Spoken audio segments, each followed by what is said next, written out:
सवेरा होने को था और इंस्पेक्टर विजय मंदिर से वापस अपनी गाड़ी की तरफ जा रहे थे। लेकिन आपका नाम क्या है? मैं पूछना ही भूल गया। अरे नाम में क्या रखा है बाबूजी, नाम तो गुमनाम हो जाते हैं।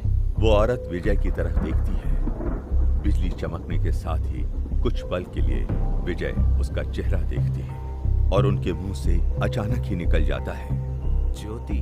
तभी सर उठिए, सुबह के 5 बज गए, मैं मैकेनिक को ले आया हूँ। इंस्पेक्टर विजय आंखें मलते हुए उठते हैं। वो चारों ओर ऐसे आश्चर्य से देखते हैं जैसे कुछ खोज रहे हो। अरे सर, अपनी ही जीप है, क्या हुआ? 2-3 घंटे में याददाश्त तो नहीं चली गई आपकी? बारिश होने की वजह से कुछ देर वहीं रुकना पड़ा हमें। तब तक फोन भी चार्ज कर लिया और फिर इस महाराज को जगाने में भी बड़ी मशक्कत लग गई। पानी बंद हुआ तो इसे लेकर आया। यहाँ आकर देखा आप तो गाड़ी में बेखबर सोए हुए हैं। साठे की बात सुनकर इंस्पेक्टर विजय गाड़ी से उतरकर चारों तरफ देखने लगते हैं, जैसे उनकी नजरें कुछ तलाश रही हो। हल्का उजाला हो जाने के कारण अब इलाका कुछ समझ में आने लगता है। क्या बात है सर, आपकी तबीयत तो ठीक है ना? आप इतने हैरान क्यों हैं? मैं यहाँ जीप में कैसे आया? मतलब मैं तो आपको जीप में ही छोड़ के गया था। और कहाँ गए होंगे आप इस उजाड़ में? लगता है आपकी नींद पूरी तरह खुली नहीं है अभी। वो औरत कहाँ गई? वो ज्योति थी उस मंदिर में। मैं उस मंदिर में था, फिर मैं यहाँ कैसे आया?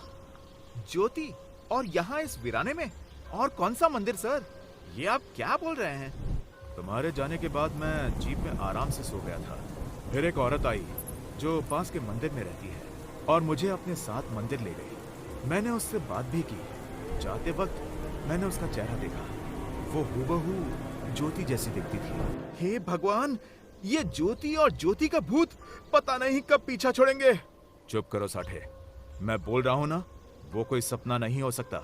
मैं उस औरत से मिला हूँ अभी कुछ देर पहले ही। तो वो मंदिर में। क्या साहब, मंदिर? वहां पर खड़ा हुआ मैकेनिक इंस्पेक्टर विजय की बात टालते हुए बोला, क्या हुआ? कुछ है जो तुम हमें बताना चाहते हो? यहाँ से कुछ दूर पे एक खंडहर मंदिर है। लोग कहते हैं वहाँ पे एक पुजारिन रहती थी, पर कुछ साल पहले वो यहाँ से चली गई। कहाँ चली गई? मुझे नहीं पता साहब। खैर, आपकी जीप तो मैंने ठीक कर दी है, अब आप आराम से घर जा सकते हैं। मेरा मेहनताना दे दीजिए, अब मैं चलता हूँ। मैकेनिक ने जीप का बोनट बंद किया और इंस्पेक्टर विजय से अपना मेहनताना लेकर वहां से जाने लगा।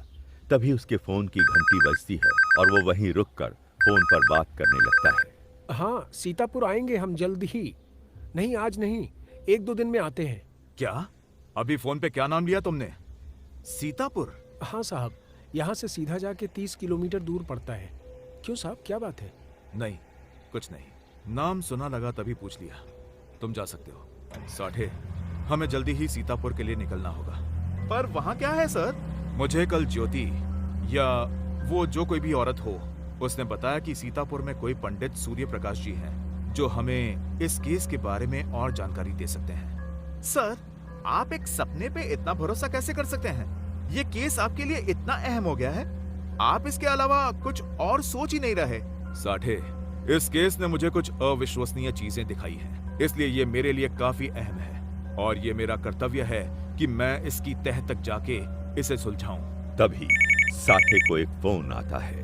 हाँ, क्या हुआ हरीलाल को? क्या?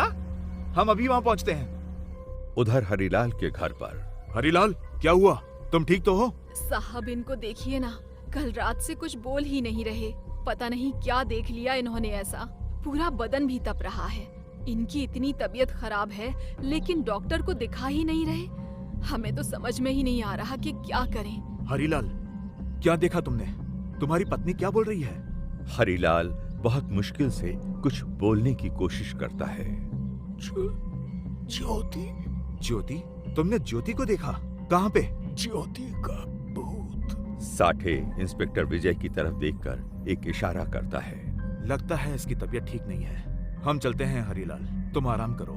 सर, मुझे पूरा यकीन हो गया है, ये ज्योति की आत्मा हरीलाल को नुकसान पहुंचाना चाहती है। पहली बात ये साठे कि तुम इतने दावे के साथ ये नहीं कह सकते हो कि ज्योति मर चुकी है। हमें उसके मौत का कोई सबूत नहीं मिला है। ये भी तो हो सकता है कि वो जिंदा है और ये सारा षड्यंत्र उसी का रचा हुआ खेल है। और दूसरी बात, अगर उसे हरीलाल को नुकसान पहुंचाना ही होता तो वो ऐसा कब का कर चुकी होती। मुझे यकीन है कि कल सीतापुर में हमें ज्योति के बारे में सभी राज जानने को मिल जाएंगे। क्या सीतापुर में ज्योति के राज का पर्दाफाश हो पाएगा? कहानी जारी रहेगी।